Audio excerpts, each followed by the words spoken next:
I've not only tested the Pimax Crystal Light in flight sims like Flight Simulator 2024, DCS and IL-2 Sturmovik, I've also managed to get MechWarrior 5 Mercenaries running in VR. That one especially was glorious. Some things aren't quite as glorious though, the guest mode and some of the materials for example, but we'll get to that later.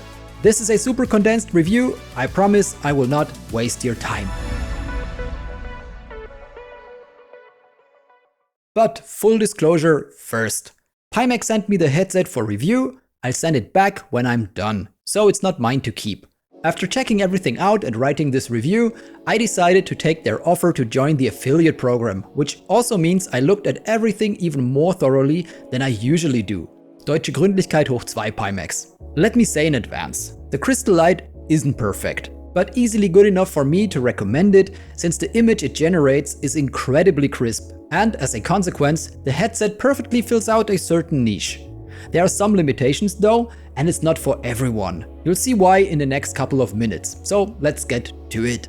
The general feel while unboxing was good but not perfect. The headset is kinda chunky and the plastic feels solid but not exactly high-end. A bit like the Reverb G2 but not as pleasant to the touch like for example the slightly coarse plastic of the Pico 4. Same goes for the mechanics. Everything works fine but feels more functional than refined. The manual IPD adjustment and the head strap dial, for instance, lack precision and aren't very satisfying to use, but they get the job done. The Pico 4 does a better job here with its nice clicky wheel and motorized IPD adjustment. Also, the cable clip feels a bit sketchy. But that doesn't bother me so much because IPD and head strap adjustments are done in under a minute. And once you put on the headset, you immediately and literally see where all your money went. Pimax clearly had to cut costs somewhere to deliver this level of visual fidelity at this price point. It feels like 90% of the budget went into the displays and lenses. After the lukewarm start with the okayish build quality, this is where things suddenly get impressive. The Crystal Light uses aspheric lenses. These are non-spherical, like the name says, precision molded glass lenses which reduce optical distortion across the whole field of view. The same tech is used in lenses for mirrorless cameras, for example. They have a large sweet spot, especially compared to the Fresnel lenses inside the G2, minimal warping and low chromatic aberration.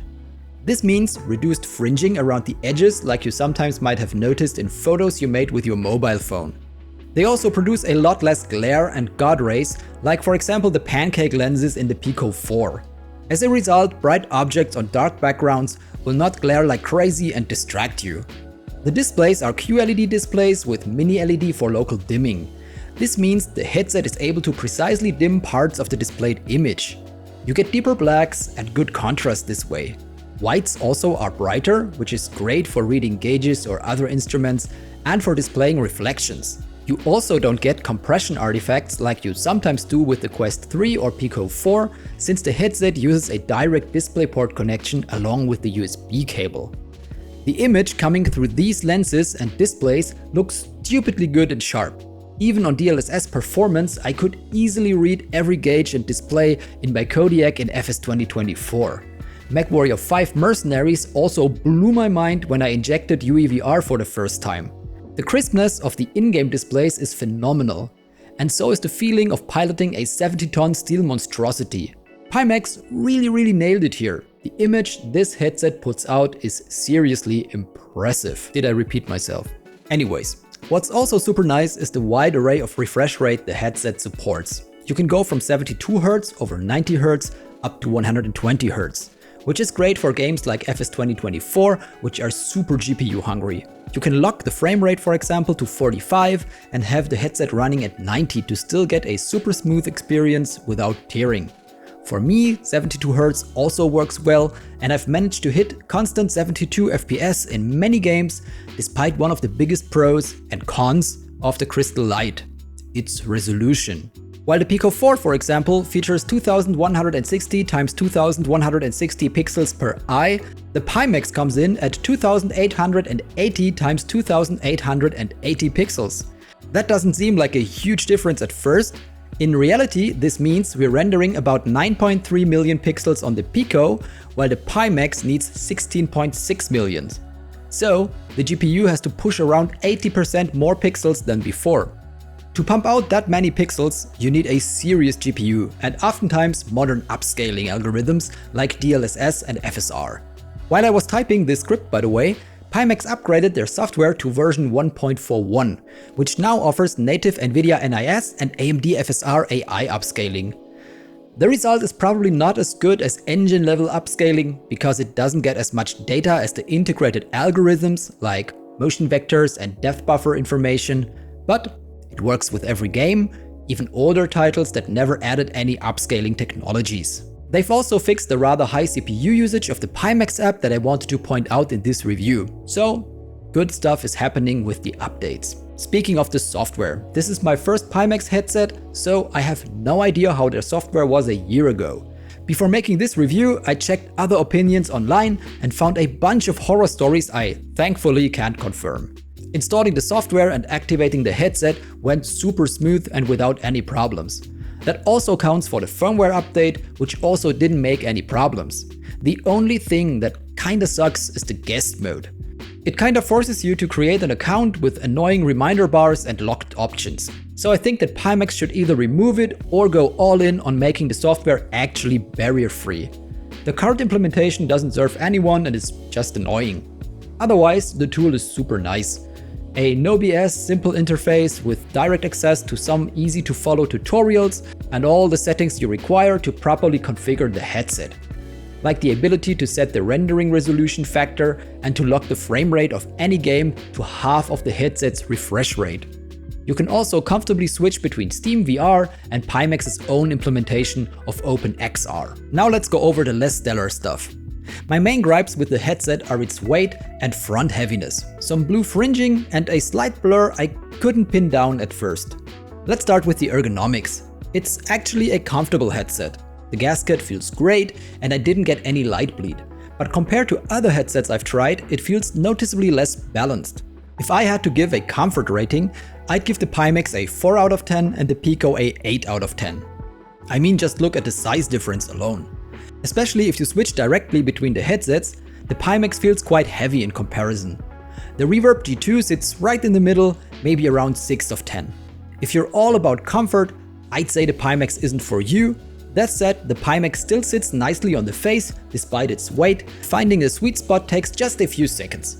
That alone is a big step up from older headsets, some of you know the pain. Then there's some blue fringing around the edges of my field of view, especially in bright scenes. Some people notice these visual artifacts, some don't. I'm one of them. Given the crystal's wide and boxy field of view, the effect is pretty noticeable in my case, especially in FS 2024. In MechWarrior 5 though, it's less pronounced, and when the action picks up, it fades into the background and stops bothering me. The same goes for IL-2 and DCS, where I barely noticed the issue. Another thing I noticed was a slight blur, just a bit offset to the left. It wasn't super pronounced, but it was noticeable, especially when reading text. I also got VR sick very quickly. Pimax then replaced my headset with a second unit, which reduced the blur by about 60% and shifted it toward the center of the screen. The support then told me to reseat the lenses, and that solved the issue completely. I might have just run into one of Pimax's QA issues, which, to be fair, seem to have improved a lot over the past year based on what I've read on Reddit, but are not entirely gone yet. On the positive side, the support was super quick and had the issue nailed down within a single mail. Fixing the second headset only took like 3 minutes. Now, who's this headset for and would I buy one? Stay with me now, because there's still some stuff, positive and negative, I didn't mention yet. In my opinion, the Crystal Light isn't made for fast, hectic VR action. It's just too heavy and bulky for that. That's why I didn't even bother testing the controllers beyond a basic check. I expected more from the field of view compared to my Pico. It's a bit wider, but not as much as I thought it would be. The integrated audio is surprisingly decent, which isn't exactly common, and while it's not on Reverb G2 level, it certainly has more punch to it than the Picos. The software still isn't perfect, but has improved a lot. It's quite good and didn't crash once. I'd say the whole package is a well-rounded product now, at least based on my experience with it over the last few weeks, except the swapping. A year after its release, it still is the most affordable high-end headset on the market when it comes to visuals, as long as QA is on point and you get a fully working unit, which seems a lot more likely now than it used to be. The main strength of the Crystal Light lies in the lenses and the displays. That's where it shines. The image it puts out is at least a whole league above cheaper headsets like the Pico 4 or the Quest 3. If you're into flight sims or racing sims, it's a no-brainer, even with the issues I had, assuming you've got the hardware to push enough FPS. I've put my system specs in the description, by the way. So, what's the bottom line, and is it safe for you to get one of these? I'd probably buy one myself, and if I ran into the same issues again, I'd just have it replaced with a unit that's dialed in correctly. You don't need to pay the full price up front.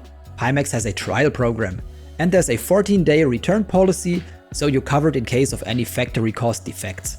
If you decide to buy one, it's still a good idea to give your headset a careful check, and in some cases a swap might be needed. Most likely you won't have to, like mentioned, QA got better, but there's a chance.